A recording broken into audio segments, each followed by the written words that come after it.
Sa pagpapatuloy ng mga rally sa Liwasang Bonifacio, nadinig ko ang ating kaibigan na si Attorney Harold Respicio na nagsabi na kailangan daw natin aminin na sa labanan na ito ay talo na tayo dahil nakulong na nga yung mga boss natin.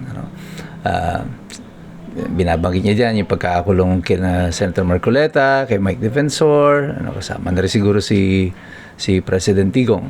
Pero totoo bang natalo na nga ba tayo? Ito si Attorney Mike Operario at pag-usapan po natin yan. Well, bagamat ito ay pabiro lang na sinabi ni Attorney Harold Respicio, ang tingin ko ay dapat nating ilagay sa tamang konteksto kung tayo nga ba ay talo na dito sa labanan na ito. Una, dapat nating maintindihan ano ba yung labanan na ito. Ang labanan po na ito ay hindi po isang rally lang. Hindi po ito isang araw na pakikibaka. Ang pakikipaglaban po para sa demokrasya at para sa ating mga kalayaan is not a one-day event.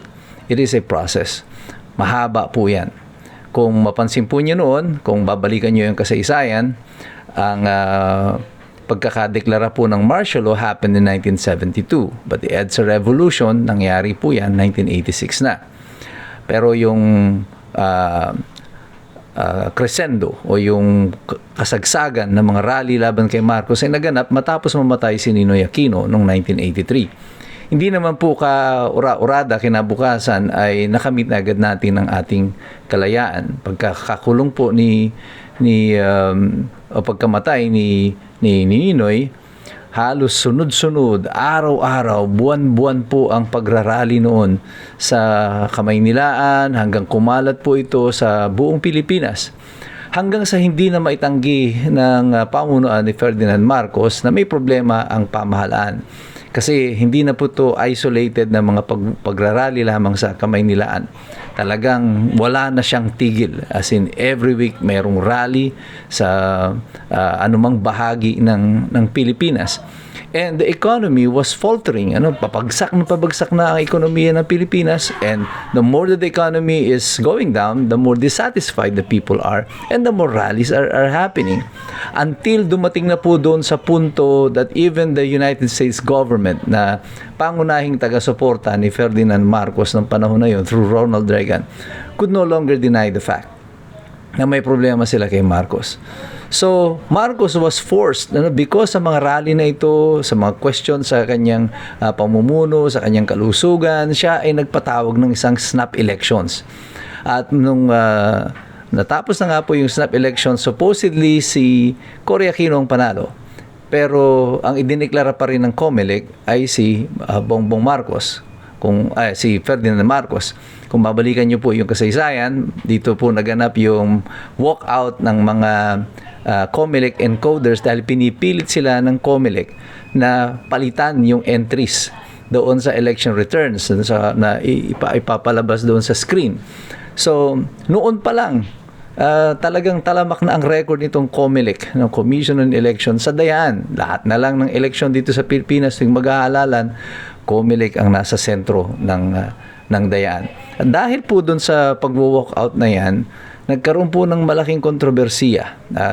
Kasi pagkatapos noon ay naiproklama pa rin si Ferdinand Marcos kahit na matindi ang mga rally na ng mga tao at yung international news na kinover sila, nakita na nga na mga nag-walk out ng mga encoders. Improklama pa rin si Marcos. Dahil dito, nagkaroon ng malawakang rally pa noon, yung call for civil disobedience. At marami pong mga tao ang lumahok dito, punong-puno po noon ang Luneta. At ang panawagan ni Cory Aquino noon is a civil disobedience at binoykot po ang mga kumpanya ng mga crony ng mga Marcoses, kagaya nila Lucio Tan, nila Danding Coangco, kaya po pati po mga bangko nagkaroon po ng ng massive withdrawal ng pera ng mga tao as a form of boycott. At dahil dito, napuwersa pati ang mga bangko na maglimita ng kanilang mga withdrawals. But the economy, because of this withdrawal sa mga bank accounts sa mga tao, is already suffering. At mga 1 week after po noong call na yan for civil disobedience, coup d'etat followed. Ito po yung coup d'etat ni Enrile at saka ni Fidel Ramos. And what happened after that is history. People power. So dito po sa sinasabi ko na to, makikita ninyo na it took us 3 years, 3 taon po, simula ng mamatay si Ninoy Aquino bago napababa si Marcos. And it took us a total of 12 years simula ng 14 years rather mula sa pagkakadeklara ng martial law bago po tuluyang napatalsik si Ferdinand Marcos.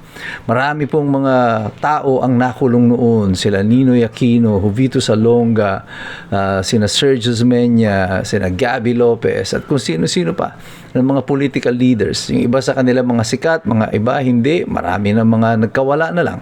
Yung sinabi ng mga desesperados, pinag-aaresto ng panahon ng martial law kapag ikaw ay tumututol sa pamahalaan at hindi ka na lang basta makikita. Mabuti na lang itong mga iba na mayroong mga dahil may mga pangalan, si Ninoy Aquino, eventually nagkaroon siya ng hunger protest. Siya ay pinadala ni Imelda Marcos sa Amerika. Pati ang aking boss noon, eventually magiging boss kasi nung panahon bata pa ako noon. Si Senator Rocco actually was the chief legal officer of Ninoy Aquino. Hindi naman siya politiko noon, pero isa siya sa mga nagtago hanggang nakarating po siya dito sa Bataan at dito siya nagtago noon. Tinulungan siya ng mga pamilya ng mga Banson dito sa Bataan, kaya naging malapit ang mga Rocco at mga Banson. Pero sa panahon na yun, kita nyo, kahit na ikaw ay mga abogado lang, mga ordinaryong staff ka lang, you fear for your life dahil noon ay martial law. And this is exactly what we are witnessing today. Itong mga ginagawa ng anak, si BBM, ay kawangis na kawangis ng mga hakbang ng ginawa ng kanyang ama. Kanya nga lang, ito, mas mabilis ang kanilang mga ginagawa. Itong 2.0 version na ito ng martial law is the expedited form. Kaya pati ang pagbagsak nito magiging expedited din. Dahil nung panahon ni Marcos, sa malaking pagkakaiba nito sa kasalukuyan, noon ang siga si Marcos lang. Ang mga nagnanakaw noon, si Marcos lang. Ngayon, halos lahat sila magnanakaw sa pamahalaan. Halos lahat siga. Ang daming mga siga sa pamahalaan. Ang daming nang aabuso sa karapatan. Kaya mas lalong mabilis ang pag-igting ng galit ng mga mamamayan. The fight for democracy is never a one-day event. The fight for our freedom is a series of constant battles. And this is what we are going through right now. Succession or sunod-sunod na mga digmaan, hindi po ito yung kabuuan ng giyera. Paisa-isang mga battles na yan eventually will lead us to an eventual victory. Pero kailangan natin po dito ay yung iba yung pagtitiyaga. Kailangan po ng mga mamamayan na tayo ay laging nakasunod dito sa mga nangyayari sa ating bansa. At patuloy tayo dapat na mayroong pakialam sa kapakanan ng bawat isa. Hindi po natin makakamit ang tunay na kalayaan kung ang una nating iniisip ay ang ating mga personal na interes. Kagaya po ng mga politiko ngayon, kaya po nagkakaganito ang ating bayan, wala po silang iniisip kundi yung kanilang mga personal na interes. Darating ang panahon, tayo pong mga iskumbro, tayong mga ordinaryong mamamayan, kakailanganin na magbigay ng kanya-kanya nating mga sakripisyo. Kagaya nila Senator Marcoleta, nila Mike Defensor, ni President Digong, ni Senator Bato. Ngayon ay may mga pinagdadaanan sila, mga personal na sacrifices. Pero kailangan pa bang dumating ito hanggang sa pintuan ng ating mga tahanan bago tayo mismo ay magsisikilos? Hindi na. Tayong lahat kailangan matutong manindigan, maging kabahagi ng pakikipaglaban para sa ating kalayaan kasi wala namang gagawa nito kundi tayo rin. Kaya tandaan po ninyong lahat, tayong lahat, patuloy tayo sa ating pakikialam, patuloy tayo sa ating pagmamasid, at patuloy tayo sa ating pag-aaral sapagkat alam nating lahat, mahirap makialam ng taong walang alam. God bless you. God bless us all. Mabuhay ang Republika ng Pilipinas. We are the resistance.